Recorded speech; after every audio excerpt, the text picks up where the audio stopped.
for inviting me back. And I guess you want to hear very briefly why I've put another warrant article on the town meeting agenda. And so as you know, I worked fairly aggressively to try to find different ways to raise awareness about the risks of a product that, and I've learned some more in the last year, is harmful to people with about 6 different gene types that comprise at least 20% of the population.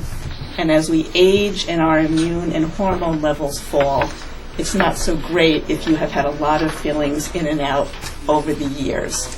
And there have been more actions internationally, so that now 5 nations, the 4 Scandinavian and Japan, ban it. Canada and much of Europe and a growing number of other countries require very strong patient warnings and consumer information, and you need to sign a form allowing your dentist to put it in against those warnings to get it. In this country, the FDA has not responded for 54 months for a petition for reconsideration of what most people who have studied this consider its flawed ruling around dental amalgam, where they consider it class 2 with special controls that require the manufacturers to warn dentists, but don't require any warnings for patients and don't require any informed written consent. So while I get information on my Cheerios that says what it's made out of, and while my toothpaste tube says, warning, do not eat this, harmful to your health, don't swallow it. There is mercury, which is a known neurotoxin and which is proven to off-gas when it's installed in, when it's drilled out, and on a continuing basis in the presence of heat, abrasion, and acids in the mouth. So for 54 months now, the FDA has not responded to a petition for reconsideration. There was a lawsuit filed Wednesday in federal court by a number of organizations and individuals that is calling for the same federal court judge who ruled them back in the mid-2000s to classify it to now act, because by law you're supposed to act on a petition for reconsideration within a year, and it's been 4.5 years. I've been doing other things. We do have 2 bills pending in the legislature. One is led by Rep. Kafka, the other by Senator Joyce. One is for, again, informed consent, and the other is for a task force. I also, at the time of the 50th anniversary of the Surgeon General's report on smoking and health, I said, aha, maybe that's something we should try around this. When there are questions about the health risks of a product that don't go away and in fact grow over time, what generally is done is that people call for a Surgeon General's report. So that was the initiative behind this effort. We are not asking the town to do anything locally. We're asking for a resolution of support for the proper body at the federal level to do this work. And they do need these resolutions because I've contacted the FDA again, I've spoken with the Surgeon General's office, and basically they're still continuing to study the safety of dental amalgam. And they will study it until the cows come home, and we've probably expired. And so it's time to stop that posture. And so that's the impetus for this.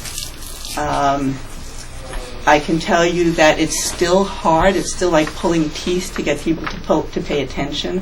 I had 2, an older couple, sister and brother actually, from Attleboro, North Attleboro, write letters to our representative Joe Kennedy asking him to take the lead on this issue. He says, unfortunately, that he's not on the right committees and so that he cannot lead. Senator Warren's staff said that there needs to be a huge coalition before she would get involved. Senator Markey, did attend a meeting along with some of the state legislatures we've begun meetings with the Department of Public Health and Executive Office in Health and Human Services, so Governor Patrick is trying to learn more about the issue. Mayor Marty Walsh and his new health secretary want to learn more about the issue. I'm attending the meetings of the Mass Health Policy Commission. You may have read that we have the highest per capita health care costs in the nation. And but basically what we're putting out is that if we paid more attention to the new information about how genes and toxins are really the fundamental drivers of chronic disease and health, and if we paid more attention to biocompatibility and to dentistry and to regulations that weren't 20 years out of date, we could all be healthier. And so I think it's imperative upon the town to look at this. I did just pull some figures from, there's a Healthy Aging in Massachusetts report that looks at the stats town by town. And so just a couple of quick highlights.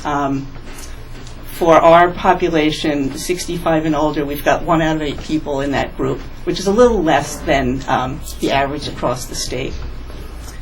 What's interesting is that we have a younger, older population, so that 62% of our over 65s are in that first 10 years, and then it drops off significantly. So I don't think Sharon is really a dangerous place to live for older people, but I think it's, 1, an expensive place to live, and 2, we probably don't have as much assisted living that people might need as they get older. So that struck me, and I just really looked at this afternoon. The other thing is it compares rates of different chronic diseases across cities and towns. And again, we have to remember that we are a younger, older population, so we would tend to look better. So we are, in most areas, doing better than the statewide averages in terms of percentage of diseases, but they're still high, so that 15% report Alzheimer's disease or related dementias, 32% are a third diabetes. I'm just skimming through here. 76% high blood pressure. 43% ischemic heart disease. Does this have anything to do with dental amalgam, all those numbers? I'm going to mention that in just a second. 23% congestive heart failure. But where we are higher is osteoarthritis and rheumatoid arthritis. We're at 53% compared to a 50% rate statewide. So I'm not really saying that the differences relate to what's in the town here, but what I am saying is that there are very high rates of chronic disease, as we know in the elder population and in the boomer population, and among people who are even younger than boomers. And it appears that chronic diseases are starting earlier and earlier. There's a phenomenal book that's out by a doctor from upstate New York who just presented at Mass General and has been making the rounds nationally. His name is Dr. Richard I. Horowitz. My internist went, and I think he had a big following there. And his book is called Why Can't I Get Better? Solving the Mystery of Lyme and Chronic Disease. And it's basically all about the synergistic impacts of toxins and how they interface with gene types. So as you know, Lyme is endemic in our communities, and it's not properly diagnosed and treated in many cases. We have a lot of people, particularly in these age brackets, with a lot of amalgam that goes in and out over the years. And we have a lot of, buildings that have people might either live in or work in or did at some point in their lives that have water damage, and molds can be particularly dangerous as well. And when you add it up, and other metals and other chemicals that are ubiquitous in our society, none of it is doing us any favors.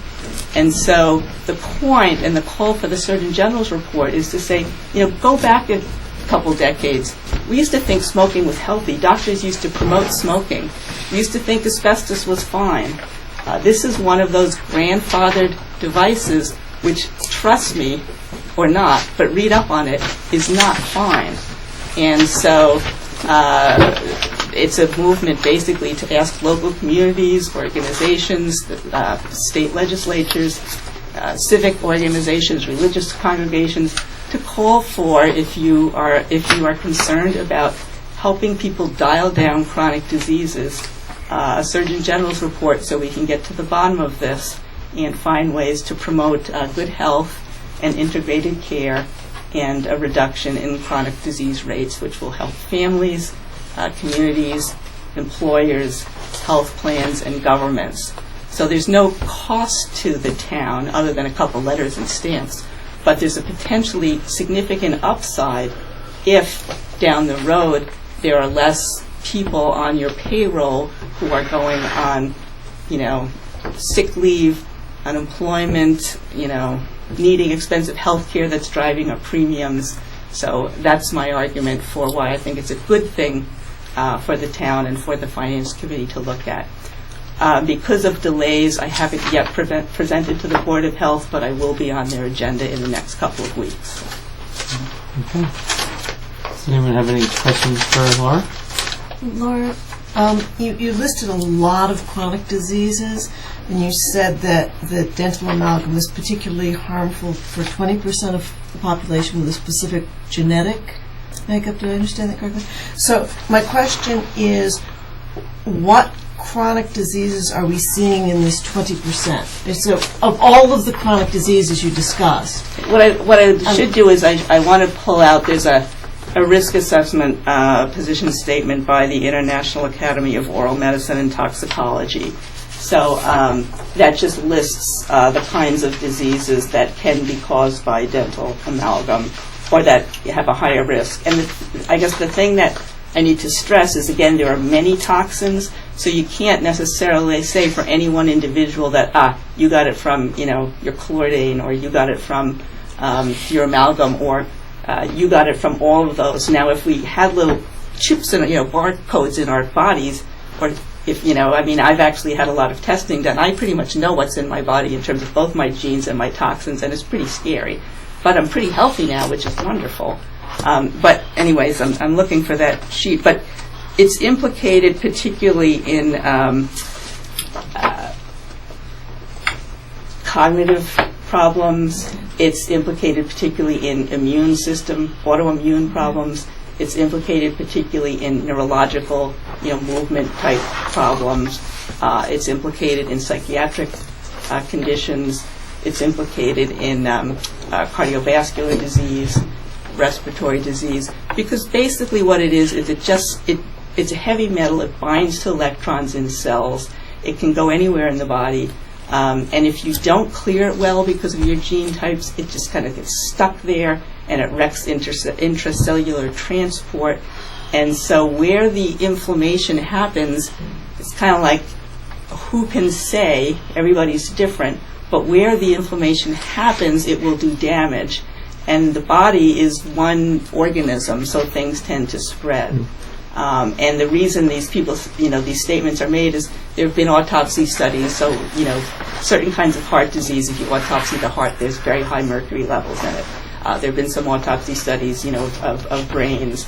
There have been animal studies where they put amalgam in sheep and in monkeys, and it just, with radioactive traces, and they just light up in those, in the brain, the kidney, the liver.